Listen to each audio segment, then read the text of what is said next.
messieurs, Bezrat Hashem, on va essayer un peu de découvrir quelques secrets de la paracha, bien sûr. Vous allez voir comme c'est, chaque fois on apprend des nouvelles choses, chaque fois c'est fantastique. Bémet, chaque fois on apprend des nouvelles choses. Alors, d'abord, une chose qu'il faut dire, c'est que on sait, regardez, un petit chidouche pour commencer. Il lui a dit, quand Eliezer, il est parti pour amener une femme à Yitzhak. D'accord? Il y a un verset, après on va revenir sur tout ça, parce que c'est une paracha, elle n'est pas normale. Elle n'est pas normale cette paracha. 60 pisukim, plus de 60 pisukim pour nous raconter un mariage. C'est quoi cette histoire? Voilà, jusqu'au pasouk. Attendez, jusqu'au pasouk. Attends mon frère, attends s'il te plaît. Ils lui ont dit Hatelchi, Vaivarchou et Rivka. Vatakom Rivka, voilà, 61 pisukim, exactement. 61 pisukim pour nous dire que Yitzhak, il lui a cherché une femme et il s'est marié. Et Adam Arishon, Yitzhak, le père du monde, écrit, il a épousé Hava, voir. C'est un peu étonnant, d'accord. Alors, dans ce mariage, je vais vous dire un petit chidouche avant que je l'oublie. Il faut faire toujours attention aux mots. Il y a écrit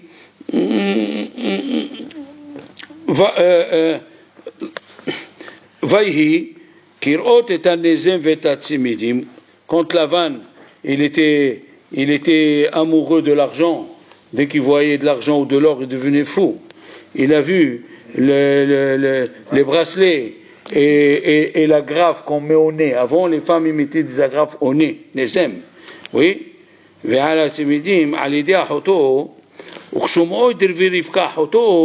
Et quand il a écouté tout ce qu'elle a raconté, Rivka, qu'il est venu avec 10 gemalim, Vayavo Elaïch, il est venu vers l'homme, qui c'est l'homme?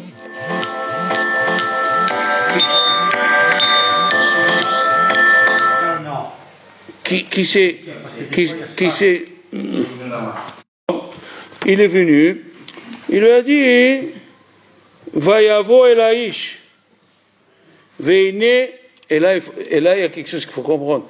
Veine omed ala gemalim, il est debout sur le mot à mot, il est debout sur les chameaux, ala aïn, sur la rivière. Oui, il est debout sur le toit. La vérité, j'ai pas vu quelqu'un qui explique ça, et moi je crois que j'ai trouvé l'explication si Dieu veut. Voilà, c'est pour ça que je voulais le dire en premier, pour pas que je l'oublie. D'accord? C'est dans le pasouk Lamed Aleph. Lamed Aleph. D'accord? Alors, je me rappelle que je suis parti vérifier, dans le Pirkei de Rabbi Eliezer, Perek Yud Gimel, il dit clairement, j'ai même la photocopie, je l'ai mise ici, parce qu'il y a un qui a pas cru, alors je lui ai envoyé la photocopie. Voilà, c'est écrit Vehaya demuto kemin gamal. Hein? Le Nahash. Veha Nahash haya arum mikol hayata sadeh. Il dit, Pirkei de Rabbi Eliezer, Perek Yud Aleph, haya demuto kemin gamal. T'imagines? C'est écrit clairement. Alors, donc, le Yetzer Hara, il s'appelle Gamal. Ok? Donc, comment on sait que Hamoshel Bechol Asherlo, Eliezer, il dominait son Yetzer Hara comme Avram Avinu? Hamoshel Bechol Asherlo, il dominait le Yetzer Hara comme Avram Avinu. Comment on le sait? Il le dit ici. Il a dit, quand il est venu, Lavan, il a vu Eliezer comment? Omed ala gemalim, sur les chameaux. Et pourquoi chameau au pluriel? Parce que le Yetzer Hara, il a 7 noms. La Gemara elle dit dans Souka, il a 7 noms. Donc c'est au pluriel. Ala gemalim. Maintenant, ala ayin, c'est quoi ala ayin? Combien c'est la gématria du mot ayin? 70, 80, 130. En hébreu, combien ça fait 130? Kal. C'était Kal pour lui.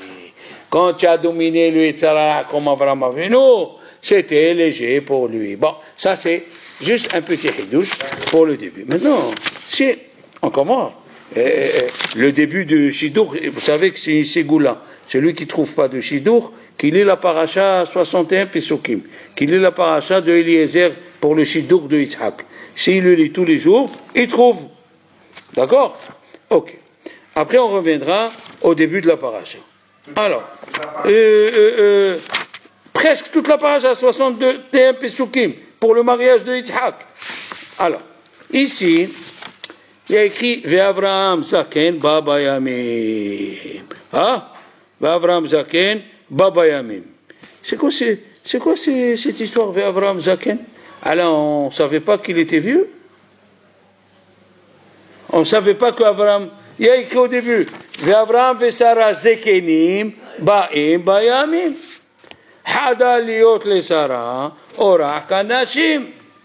Alors, c'est écrit Zaken.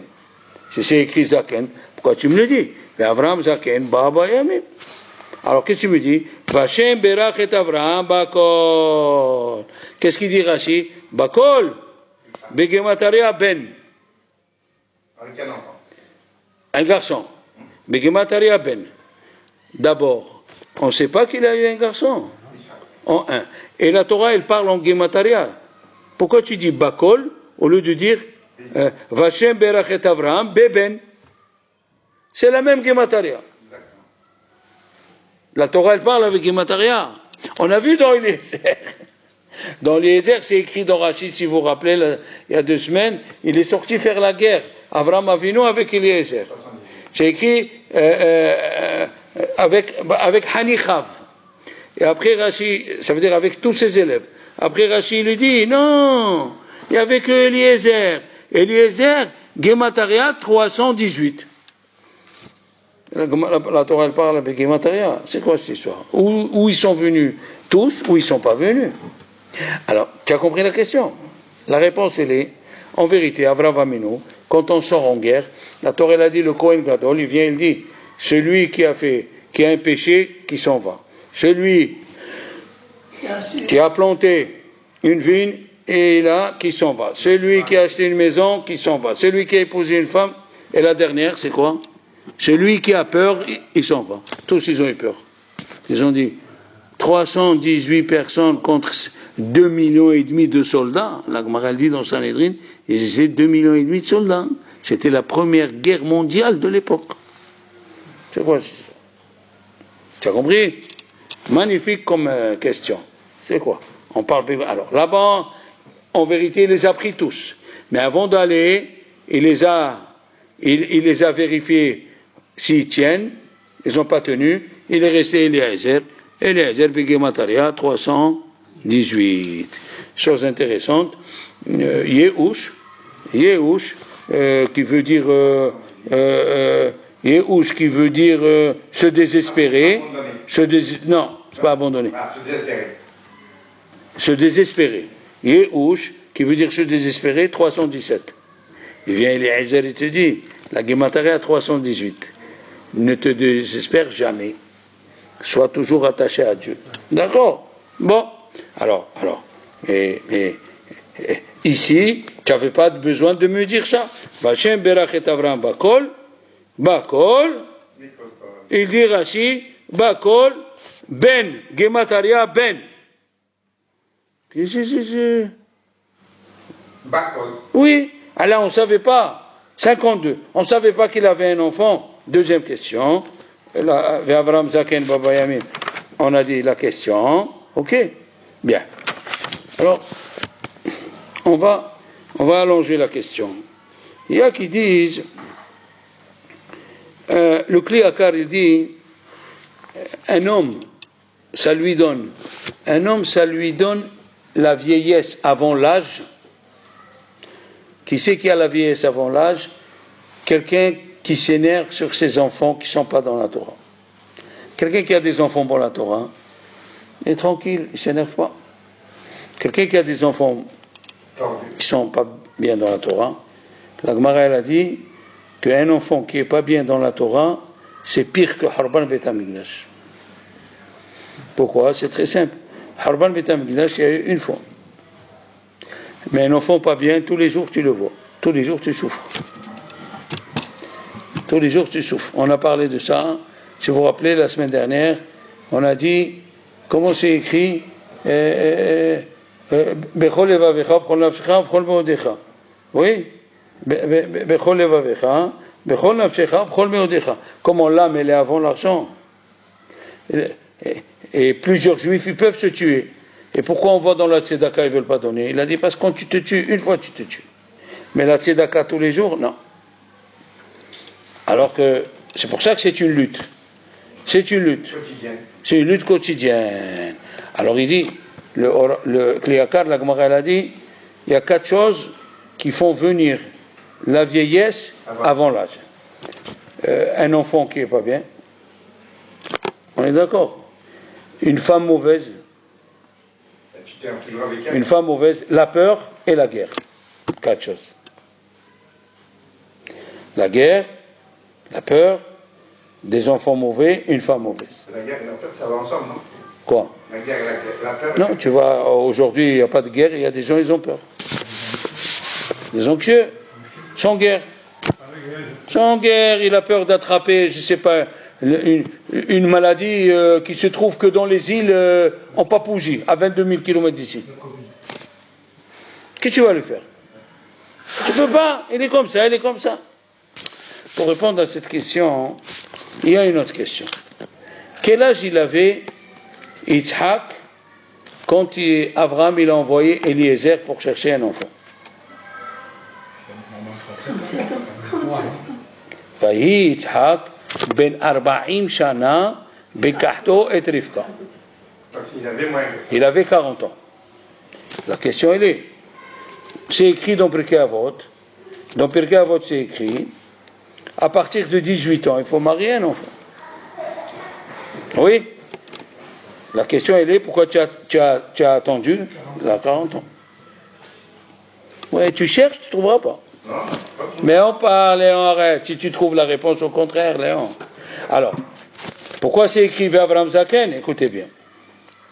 Quand Avraham il était vieux, et les anges ils sont venus lui dire, tu vas avoir un enfant, qu'est-ce qu'il a vu? Il a une bonne femme, il va avoir un enfant tzaddik, la guerre est passée, alors la jeunesse est revenue. Si la jeunesse est revenue, il était content Avraham. Mais maintenant que nous parlons qu'elle est morte Sarah, elle est morte Sarah. Et qu'est-ce qu'il voit Abraham? C'est Ishmaël qui a les petits-enfants. Et son fils Yitzhak, le tzaddik, il n'a rien. La vieillesse est revenue. Pour ça, c'est écrit Abraham Zaken. La vieillesse est revenue. Il a eu peur de mourir sans voir les petits-enfants de Yitzhak. Avant, il avait tout. Je dis en résumé ce qu'il dit le Kliakar. Avant, il avait tout. Une femme tzadékette, une belle femme gentille qui recevait les invités. La guerre, elle était finie. Il n'avait plus peur. Et il avait son fils qui c'était un tzaddik. Alors, quand il a vu qui c'est qui a les petits-enfants, et on sait que les grands-parents, qu'est-ce qu'ils font les grands-parents pour voir les petits-enfants? Ils font les fous.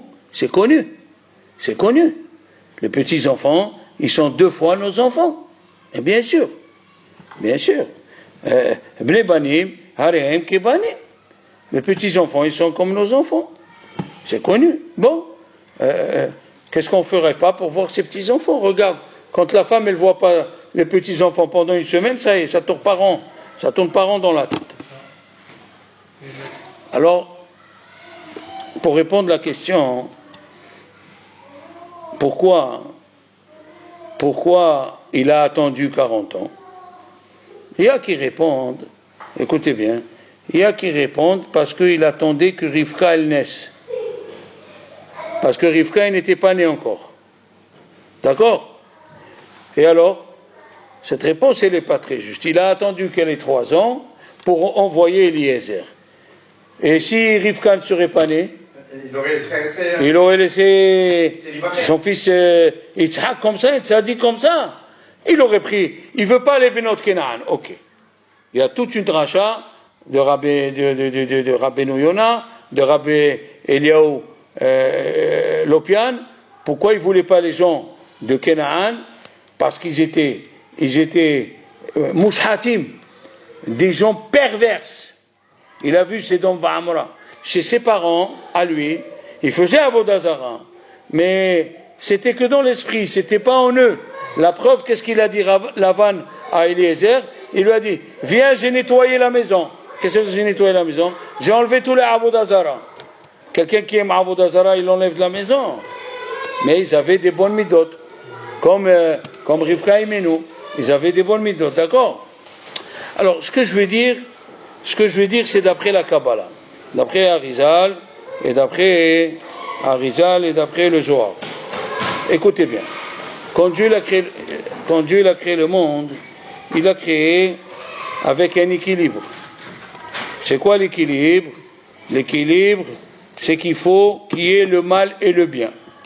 C'est pas possible. Un monde sans mal et bien. C'est pas possible. Il faut qu'il y ait le mal et le bien. D'accord? Vous me suivez? Alors, j'explique encore un petit peu. Qu'est-ce que c'est le mal et le bien? Dieu, il a créé, Dieu c'est le roi du bien. Le roi du bien, c'est Hachem, Elohim. Elohim, c'est au pluriel pour dire qu'il est le Dieu de toutes les forces. Chaque force, elle s'appelle Elohim. Comme c'est écrit, Béné Elohim. Qu'est-ce que c'est Béné Elohim? Les enfants de Dieu. Les enfants de Dieu. À votre demande de rappel. Béné Elohim. Béné Elohim, c'est les enfants de Dieu. Ok. Mais Hachem, c'est lui le maître du bien. Mais il a créé les enfants, et on n'a pas le droit de prononcer, selon Arizal, tout son nom, parce que tu prononces son nom et viens voir qui c'est qui l'a prononcé. Il s'appelle Samer Mem. Samer, Mem, et à la fin, il y a le nom de Dieu Kel. Parce qu'il prend sa source, c'est Dieu. Et ce roi, le roi des démons et des forces du mal, il a des milliards de malachim à son service. Et oui, c'est l'ange de la mort. Et comment il peut tuer dans le monde entier 1 million de morts par jour? Comment il peut faire? Il a des millions de serviteurs. D'accord? Ok. Maintenant, le Samer même, quel est son but? Que le bien ne se propage pas dans le monde et qu'il y ait plus de mal que de bien. C'est son but. Et la Gemara dans Baba Batra d'Aftet Zayin, elle a dit, Hu Yetzerara, c'est le Yetzerara, Hu Yetzerara, Hu Malachamavet, tout. Il a dit, il descend, il fait faire des péchés à l'homme, et il remonte chez Dieu, il l'accuse chez Dieu. Ok, d'accord? Sa mère même. D'ailleurs, combien ça fait sa mère même? Ça fait 100. Et quel? 131. Il a dit le Chida, c'est le Mizmor du Teilim 131. Iné logaba libi velo ramo enai. Celui qui a la Hanava, le Malach HaMavet ne peut pas venir le voir. Le Yitzhara ne peut pas venir le voir. D'accord? Maintenant, pourquoi on l'appelle Samech même, avec la suite? Parce qu'il aveugle la personne pour faire le péché. Il aveugle. Tu as compris? On ne dit pas, mais c'est ça son nom. Alors le Samech même, la question, il dit, le Shem Ishmuel, comment il a laissé descendre la Neshama d'Avraham Avinu? Il doit empêcher qu'il y ait le bien. On a parlé plusieurs fois. Quand une ville, elle est fermée, et on veut rentrer dedans, mais elle est fermée. Monsieur Kakou, par où on rentre? Réfléchis. On rentre par un autre endroit. Par où? Je t'adore, Kakou, Jean-Claude. Par où on va rentrer? Par les égouts. Par les égouts. Toute ville, elle a un égout. Ça sent mauvais, qu'est-ce qui va aller là-bas? Par là, on rentre. Tu as compris? La Neshama d'Avraham Avinu, comment il l'a fait? Dieu, il a pris un père qu'il a le supermarché des idoles. Donc il ne va pas la quitter. Et la mère, elle était Nida. quand Abraham Avinu a été conçu, qu'est-ce qu'il a dit ça même? Il va faire attention à ça. Il n'a pas fait attention à celui qui est le chef du mal dans ce monde. Et la femme, elle était Nida. Qu'est-ce qu'il a fait Dieu? Au moment où ils sont accouplés, il a envoyé la Neshama de Abraham Avinu pour pas que le Samech même, il intervienne. Quand elle est tombée enceinte et il est sorti, il a dit le Samech même, il a fait Kaddish 7 jours. Il a dit, ils m'ont eu, et voilà le prochain, je vais voir. Vous allez voir ce que je vais faire au prochain. Tu me suis? Regardez la suite, elle est fantastique. Quand Sarah, elle est tombée enceinte de Yitzhak. Alors je vais vous montrer qu'est-ce qui ne va pas dans le verset. Vous allez me dire, vous? Ah oui, regardez. Dans Vayera, c'est écrit, Veu Yosef, Veine Shelosha, Anashim, oui, Yukahna, Me'at Ma'im, Vaymayer Avraham, il a tout fait, il leur a donné à manger, Achnasat Orhim, fantasmagorique. Qu'est-ce qu'il lui dit? Alors attention. Il lui a dit, Aye Sarah Ishtecha, où est ta femme? Il lui a dit, Ba Ohel. Avec ça, je vais rencontrer comment on a Ruth, elle a sauvé de se marier avec Boaz, à cause de ce verset. Attendez. Vayomer, il lui a dit l'ange, Shov Ashuv Elecha, je reviendrai. Pourquoi 2 fois, Shov Ashuv? Personne ne répond. Shov Ashuv, il demande à Rizal, pourquoi 2 fois? D'accord? Rashi, il répond à sa manière. Bon, première question, pourquoi il a dit Shov Ashuv? Deuxième chose, Veine ben le Sarah Ishtecha. Et Sarah, elle aura un fils. Pourquoi tu me dis Veine ben le Sarah Ishtecha? À qui parlons? À Abraham. Si Sarah elle a un enfant, c'est pas l'enfant d'Abraham. C'est pas l'enfant d'Abraham. Pourquoi tu dis Ben le Sarah? Pourquoi tu dis Shov Ashuv? Et pourquoi tu dis Ben le Sarah? Koucha Tova ou là? Une bonne question. Il dit à Rizal, pour que l'ange il ne vienne pas déranger Sarah dans la conception de Yitzhak, il dit à Rizal, écoutez bien, Dieu lui a donné une âme de femme. À Yitzhak, Misitra de Nukuba. Si c'est Nukuba, une âme de femme, un monsieur qui a une âme de femme, il ne peut pas donner d'enfant. Ok? Il ne peut pas donner d'enfant. 3 fois la Torah, elle dit, Veine ben le Sarah Ishtecha. Ça veut dire, il va naître une femme, un homme avec une âme de femme. D'accord? Quand est-ce Yitzhak, il a perdu cette âme de femme?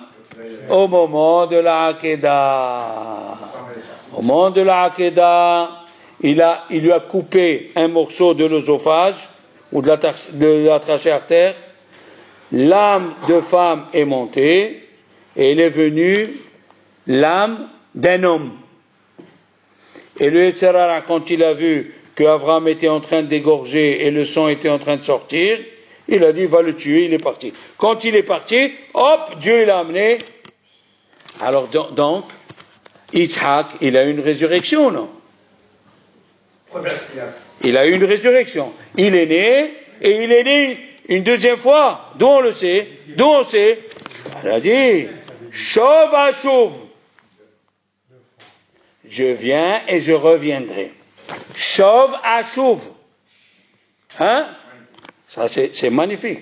D'abord, Ben le Sarah, il va sortir avec une âme de femme, et il lui a dit, mais ne t'en fais pas. Shov Ashuv.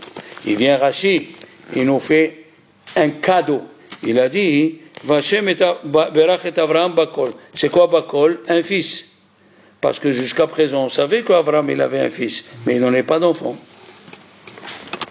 Il donnait pas d'enfant. Quand il est venu de Har Moria, qu'est-ce qu'il a dit Lavan à Eliezer? Mais Hachem Yatzad Davar. Ce shidduch, il vient de Dieu. Et les Mefarshim, le Midrash, il dit, mais Hachem Yatzad Davar, mais il faut Yatzad. D'où il est sorti? Mais Hara Moria, au moment de Hara Moria, de la Akedah, l'âme de Yitzhak, elle est devenue mâle. Tu as compris? Alors on répond à la question, pourquoi Abraham il n'a pas cherché d'enfant, de femme pour Yitzhak depuis qu'il est né? Quand est-ce c'est écrit que Abraham Avinu il est revenu de Hara Moria, il a enterré sa femme et il a appelé Eliezer. Parce que dans Hara Moria, qu'est-ce qu'il a eu? Il a eu la naissance, une deuxième fois, la naissance de... Et même de nos jours, tu as vu comment les mots y correspondent. Même de nos jours, on fait ça. Quelqu'un qui est très malade, et on ne sait pas quoi faire, on lui ajoute un nom. On lui ajoute un nom, c'est une deuxième naissance. Et il dit le Ben Ish Chai, aussi il dit le Ben Ish Chai,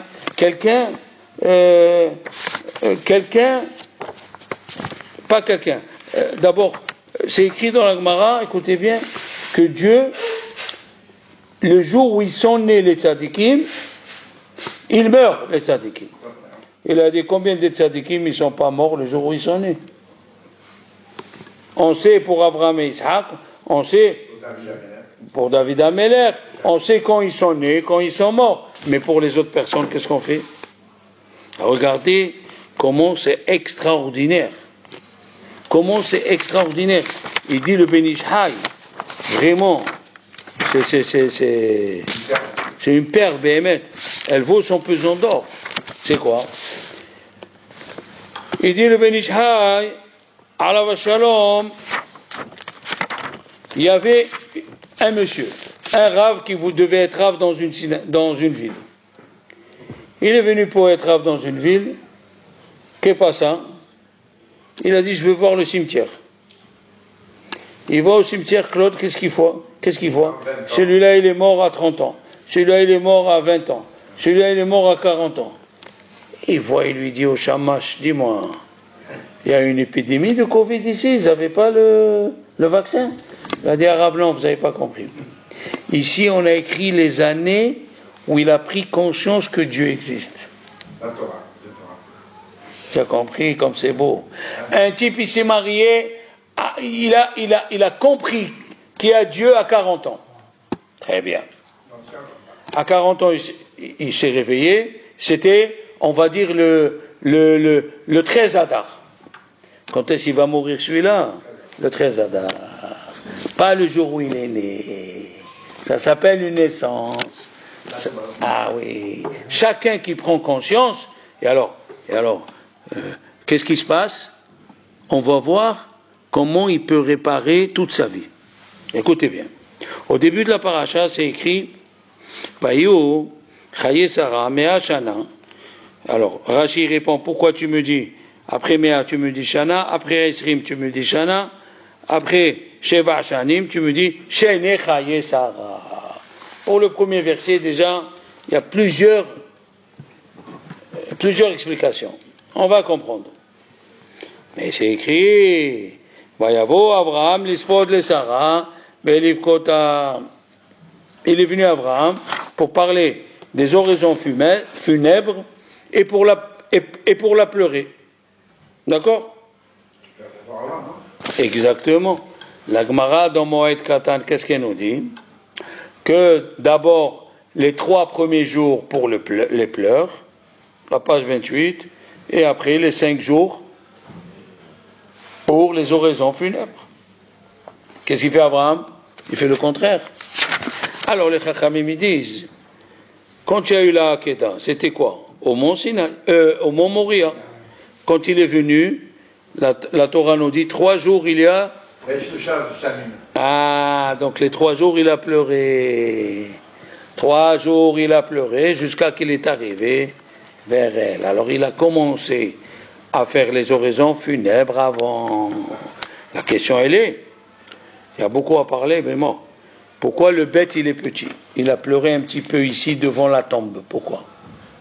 Parce que sachez les enfants, le Yetzirah, quand quelqu'un il est dans la Torah, comme nous, Claude, Eliyahu, quand nous on est dans la Torah, la chose où il peut nous casser, c'est nous faire regretter une mitzvah. La halakha, elle est comme Rabbi Meir. Tout celui qui fait une mitzvah, il regrette, il a perdu. Quand ils sont sortis d'Égypte, est-ce que les anges, ils ont dit, pourquoi tu as fait sortir cela? Les anges, ils n'ont rien dit. C'est Dieu qui a décidé. Et quand on était au bord de la mer Rouge, qu'est-ce qu'ils ont dit les anges? Mais ceux-là, ils font Avodah Zarah, ceux-là, ils font Avodah Zarah. Pourquoi? Et pourquoi ils n'ont pas dit ça à la sortie d'Égypte? Parce que devant la traversée de la mer Morte, les Juifs, ils ont dit, on regrette d'avoir sorti d'Égypte. On saurait mieux. Pourquoi tu nous as pris? Pourquoi on n'est pas mort dans le désert? Pourquoi? Tu as compris? Ils ont regretté. Tu as regretté, tu as tout perdu. Rabbi Meir, il dit, si un homme il fait une mitzvah toute l'année, et à la fin il dit, dommage, j'ai perdu mon temps, il a tout perdu. Alors, la Hakeda, c'est un des piliers de la religion juive, tu es d'accord? La Hakeda, c'est quelque chose de fantastique. Comment il va faire le Satan pour enlever ce mérite? Il fait tuer Sarah juste après la Hakeda pour qu'il vienne à Abraham et il dit à Abraham, c'est ça, j'ai sacrifié mon fils, j'allais le sacrifier, je lui ai fait couler du sang, et la récompense de ça, c'est quoi? Tu me prends ma femme. Pour qu'il se casse Abraham et il regrette. Mais la question, elle reste. Quelle est la question? C'est écrit dans la Masechet Pesachim. Quelqu'un qui va faire une mitzvah, chez le mitzvah, enam nezukim. Il n'y a pas de, ils sont protégés. Seulement s'ils ont un danger. Mais s'il n'y a pas de danger, chez le mitzvah, enam nezukim. Comment elle est morte, Sarah? Sur ça, ils ont posé cette question à Rav Chaim Kanievski, il a répondu une réponse, il n'y a que lui qui peut répondre ça. La Gemara, elle dit, dans Shabbat, il a dit Rabbi Yossé, Yehi Helki Mimete Holche Mitzvah. Je veux que ma part, elle soit à Olam Haba avec ceux qui vont faire une mitzvah et ils meurent. C'est quoi ça? Mais Shomer Mitzvah, lo yida davara. Shomer Mitzvah, lo yida davara. Chez Lohe Mitzvah, enam nizukim. Non. Il dit Rav Chaim Kanievski, Shalita, quand c'est arrivé l'heure à quelqu'un de mourir, il doit mourir. Qu'est-ce qu'il fait Dieu? Il le fait mourir au moment d'une mitzvah. Pourquoi? Parce que dans le Midrash Esther, Perek Gimel, c'est écrit, tout celui qui meurt au moment où il fait une mitzvah, comme s'il a accompli toute la Torah. Arizal, il est venu l'ajouter. Celui qui meurt pendant qu'il fait une mitzvah, s'il est un vrai tzaddik, et c'est sûr, il peut faire sortir de Gehinam 30 000 Rechaim. Ah ouais! Tu as compris que ça veut dire tu vas faire une mitzvah, tu te casses le pied, tu peux pas t'imaginer le mérite que tu as be'olam haba. Yehi helki mimete holche mitzvah. Et c'est pour ça, quand Sarah elle est morte, le Satan il est venu, il a dit Kim'at, encore un peu il allait. Et qu'est-ce qu'elle a fait? Elle est morte. Quand elle est morte, elle a fait sortir combien des gens du Maboul qui étaient à Gehinam? Comme si elle accomplit toute la Torah. Bon, on avait de quoi parler, mais que Dieu vous bénisse. Un bon Shabbat.